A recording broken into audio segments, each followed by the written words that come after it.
ඔන්න අද අපි නෝල්ඩස් එකක් හැදුවා. බලමුද අපි ඒක හැදුවේ කොහොමද කියලා. මුලින්ම භාජනය ලිප තියලා ඒකට තෙල් දාන්න. තෙල් ටික රත් වුණාට පස්සේ සුදු ලුණුයි කරපිංචයි දාන්න. ඊට පස්සේ ඒකට පොඩියට කපාගත්ත සොසේජස් දාලා හොඳින් බෙද ගන්න. ලුණු ටිකකුත් කලවම් කරගන්න. සොසේජස් ටික බෙදුනට පස්සේ ඒකට බිත්තරයක් දාලා ලුණු ටිකක් දාලා හොඳින් කලවම් කරගන්න. පසුව එම මිශ්‍රණයටම 3-5 කුඩු ටිකක්, කෑලි මිරිස් ටිකක් හා කැරට් ටික දමා කලවම් කර මද ගින්නේ පොඩි වෙලාවක් පිසගන්න.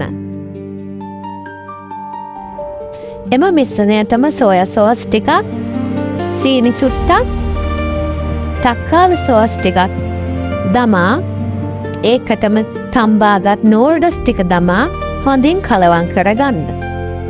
අවසානයේට ලීව්ස් ටික එකතු කරගන්න. දැන් ඉතින් ඔන්න අපේ නෝල්ඩස් එක හදලා ඉවරයි. දැන් බලන්නයි තියෙන්නේ.